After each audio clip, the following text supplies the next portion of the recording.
Hey guys, welcome to Wrench to Drive. We have a new project here. This is an update to my Jeep roll cage project. It's actually a fully 3D printed Jeep body shell. So yeah, it's kind of a cross between a Willys Jeep and a Wrangler because it's long wheelbase like a Wrangler, but the overall look is Willys Jeep. And the only thing so far, guys, I'm not super thrilled about is these front fenders. I'm not too sure if they're going to be durable, and the way you put them together I'm not super happy with, but they do seem to work, and this latest incarnation fits really nice, so I'm calling it a win and moving forward. So as you can see with the chassis the way it is here, this is the inner fender, this is the grille, and the grille I just glued in place, so I'm not taking it off. I'm going to leave it in there for now, guys. You don't need to put this in until much later in the process, but it's glued. So anyway, so it's really simple. If you watch the video for the inner fenders, you screw them on, 2 screws, they mount in place really nice. And then the fender, I went with a couple of ways. You can actually glue this if you want, guys. I used screws. These are 2 M3 screws, and it just they sit in a keyway. So you just slide it down on top of this through the big hole, and then slide it down into place, and it lets you adjust it a little bit to get the fit just right with the body there. And it goes, the fender mounts up against the floor pan, and then the kind of the base of the quarter panel here just sits right on the floorboard. And all you have to do is make sure that lines up. And then I use glue to put these in, but you obviously don't have to do that. I'm going to leave this one loose for now, just to show you.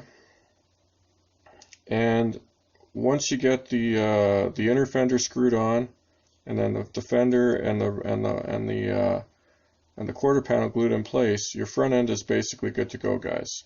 So that's easy, not super difficult at all. The back section mounts really similar, guys. This is the door section, and it just slips into the over the screw there and slides down. And when this is sitting on the floorboard, that's what kind of locks it in place. And this actually seems to work pretty well, guys. It's fairly sturdy, but it also moves a little bit, which lets it absorb a little bit of oomph. The back section is 4 pieces minimum, maybe 5 pieces, depending on how you go for the final fit. And the doors I just glued in place with hot glue, guys. And this one I took off just so I could kind of show you. It's pretty painless. There's a fairly big seam here, guys. I can live with it. If you're not crazy about it, I think I am going to post this as a one-piece, but you'll need a printer with a larger print bed to accomplish that, guys. You can't print that on like an Ender 3. And it also gets to be a little bit of an adventure because I printed the back section upside down, and I printed the doors right side up. So I kind of made this for ease of printing and assembly. I guess we'll see. Anyway, that's the poop there. So you glue on the side section just like this. This seam here, guys, is just because I had a layer shift when I printed the back section, so I actually just broke these off and glued them where they're supposed to be, and called it a win because I don't want to print this whole thing again. It's lots of plastic. Then the last part, guys, is the body mount. And it just fits right underneath the lip of the back of the box. And all you do is get these. This is actually one piece, and it should work perfectly with the back section of the roll cage the way it's designed. Mine was actually modified because I used some hot glue to tweak it up. And I didn't print the final version because, mine was working fine, but this needed to be a little bit wider, so I cut it and then just glued the 2 pieces on instead of 1 piece. So that's something you can do, guys. If you've done any mods to the back of the roll cage, you just cut this back mount piece in half and space them as needed. You can also do that if you want it to be a little sturdier. So it's real easy to adjust, guys.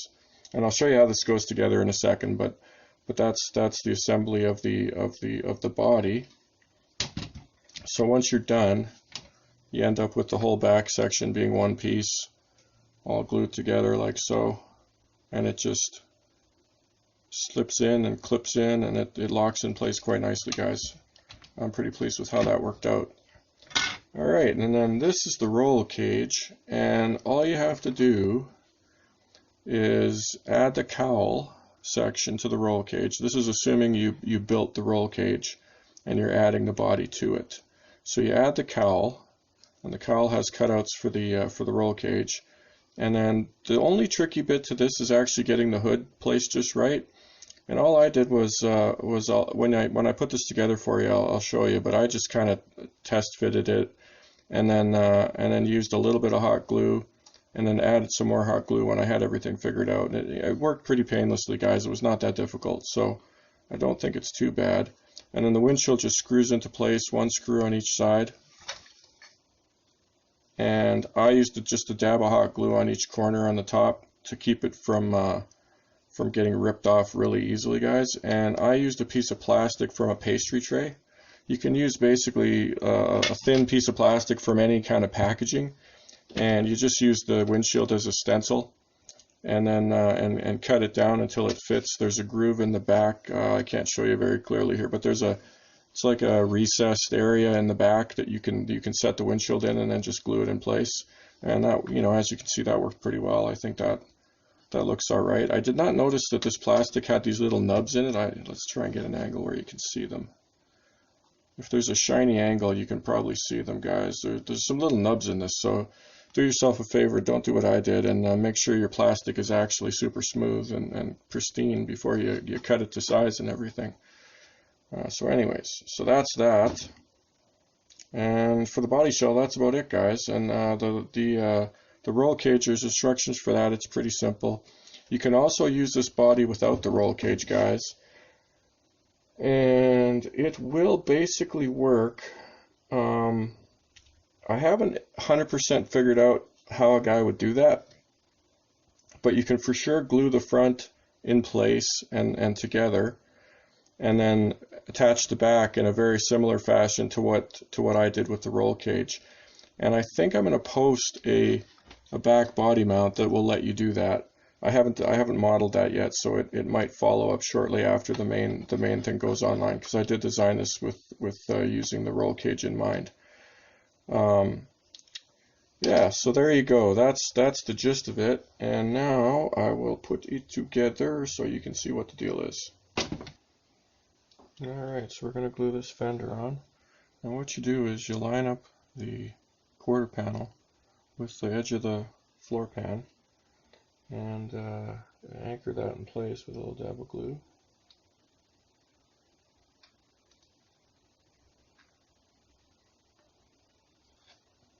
You want to line up the parts that matter, guys. And so I'll show you the bead that I'm laying down here on this front part once I get it done. And you want to go nice and slow and warm up the plastic so you get a good bond.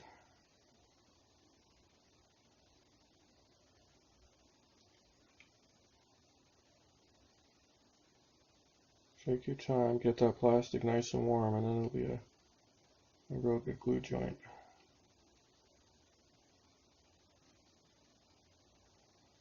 And this will be hidden by the hood, so you won't see anything, and once you put a coat of paint on it, it'll look alright. And I've already test fitted this, so I know roughly how this needs to sit. Now I'm going to go ahead and put a little bead on the bottom of the fender where it joins up with the running board.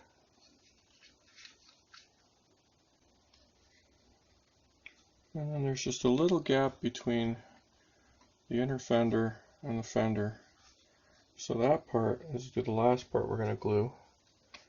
And you just need to make sure that you can hold that and let it set up real good.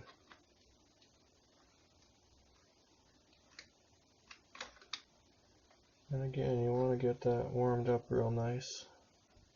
You can run your finger along there to get a bit of a smoother bead. And last but not least, I'm going to put a little bead on the front corner here where it mounts up to the grill.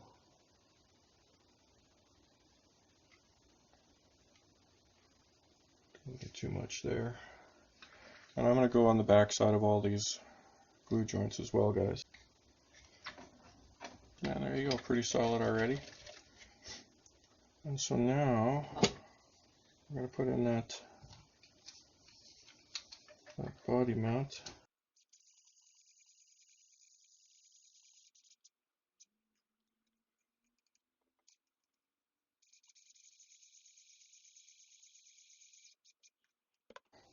I'm going to leave the little dude out for now. Finally, we'll put together this this back half, the box. And I'm going to run a bead of glue along the door section here, just to give it a little attachment. Not too crazy. I want to get it nice and warm, so we have as much time as possible.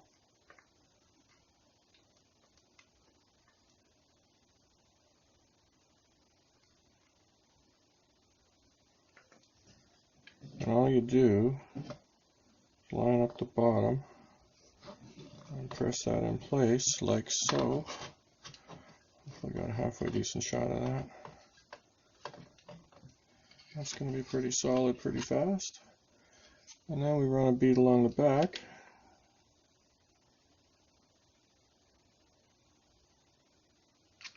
And again, I'm going to use that tip to warm everything up a little bit.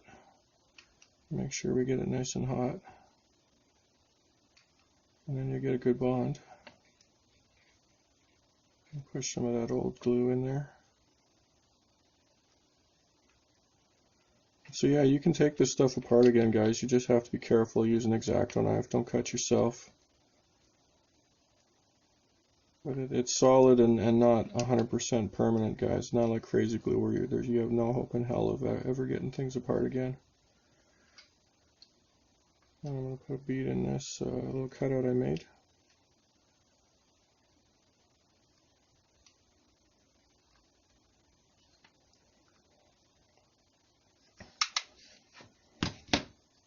And there we go.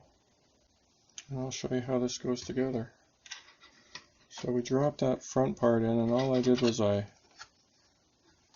used this as a guide, and it goes between the grill and the body mount. It lets us guide this into place. And then when it slides back, the bottom posts here that you can't see very well slip into the orifices on the quarter panels.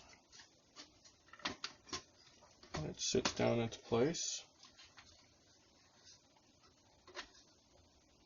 And you tuck these back posts into the little nooks that they need to sit in. Sit her down nice and firm. Where'd the key go? There's the key. Oops. Oh, we can't see very well. You slip the key in the back, like so. She's locked in. As you can see, pretty solid. And you put the back part on. And these keys go in the, you can see the keys here sliding into place. And you just need to get them not all the way in so you can get the front sections. So try and get your shot here. Can we get a shot? Okay, slip over those screws.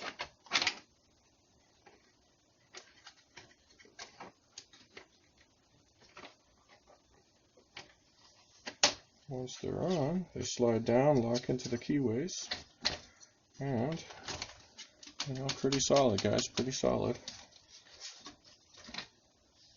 So there's also some running boards added on the side that just kind of finish off the blend between the fender and the body. It looked a little rough without the running boards, so I added them. And you can see on this side, this is pretty much how it's supposed to fit. It does stick out a little bit. I kind of made it that way because I think I'm going to do a wider version of these fenders. And there is a little bit of gap here. I'm trying to remember. Is that supposed to be there? I think I must have put this together poorly. Thought I did a better job. I'll have to check on that, guys, because obviously we want it to fit together more nicely than that, and I thought it did. Yeah, it goes together really easily, guys. Oh, and the little dude here sitting in the car, he's just attached to a seat. I made a couple of custom versions and a couple of boxes to put the seats on. I screwed my boxes in and I glued the seat to the boxes. and then he's just attached to the seat with a piece of two-sided tape. So there you go, guys. That is how she goes together. Not very difficult. I used hot glue. You could use crazy glue or gel super glue.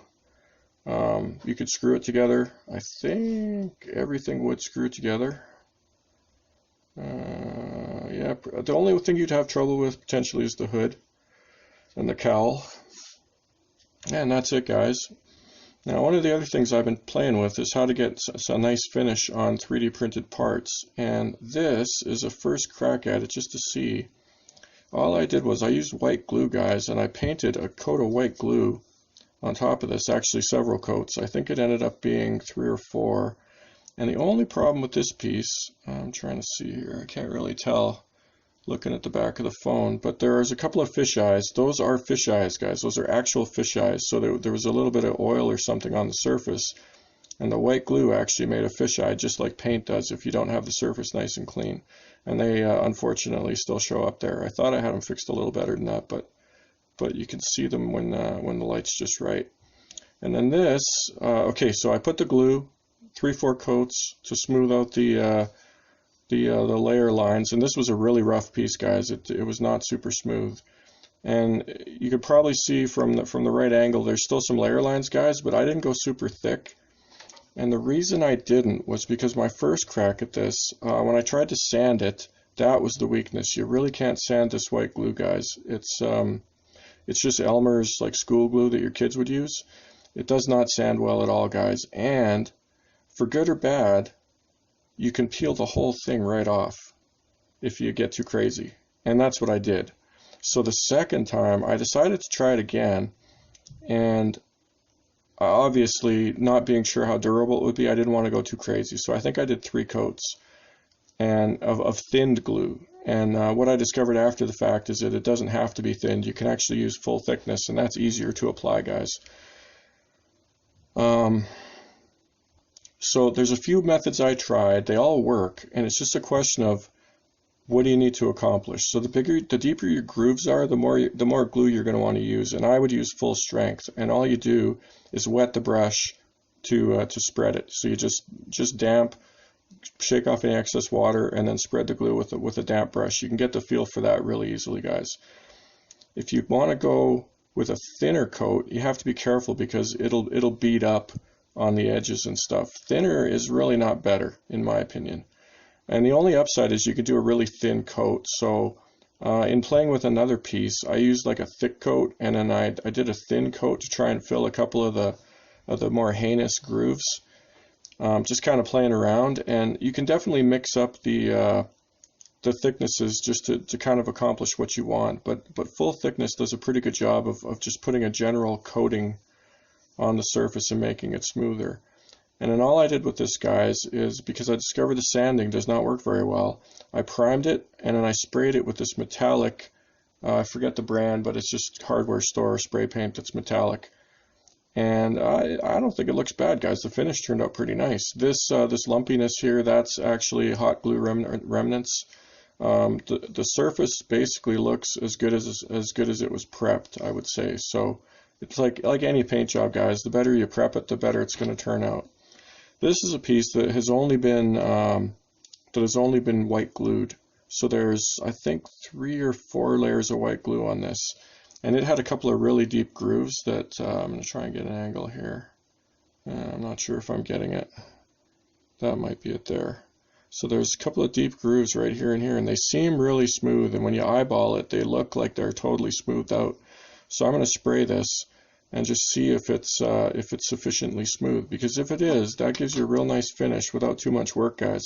Been playing with that, and then my next move is to do that to the car. I'm going to do it this color. I'm not super crazy about the color, but I kind of like the metallic finish, so I want to see what it looks like when it's done. And yeah, so that'll be coming sometime down the road, guys. And yeah, you can find this on Thingiverse and download it and print it out, and you get a whole 3D printed body, guys. And it does normally sit much better than it's showing right now. This go around, everything sits pretty nice. So I'll put some pictures of it finished. Don't judge it too harshly by this by what you're seeing in the video here, because I just wanted to show you how it goes together. This version of the truck, guys, it's running my final version of the 12428 crawler conversion axles. So just the standard WL Toys 12428 rear axle and my custom 3D printed front solid axle. SCX10 links, SCX10 chassis, metal rails. So not a lot of 12428 left. It's running a Hobbywing 1080 ESC with a O-Star AX6S radio and a cheap 25 kilogram servo, one of those blue looking ones. You can't see it very well in there, it's hiding behind the grill. These back inner fenders are just cardboard with electrical tape on them, because I was just kind of fitting them to see how it would work out. There are printable versions with this model, guys, so take your pick, whatever you want to do. And the bumpers are available on Thingiverse. This is my my fancy Stinger bumper. And the rear is, I can't remember, what is it? I think it's the LED ready simple bumper. Yeah, that's about it, guys. So hopefully you enjoy it. Merry Christmas. Thanks for tuning in to Wrench to Drive, where we ask the eternal question: do you drive to wrench, or do you wrench to drive? See you next time.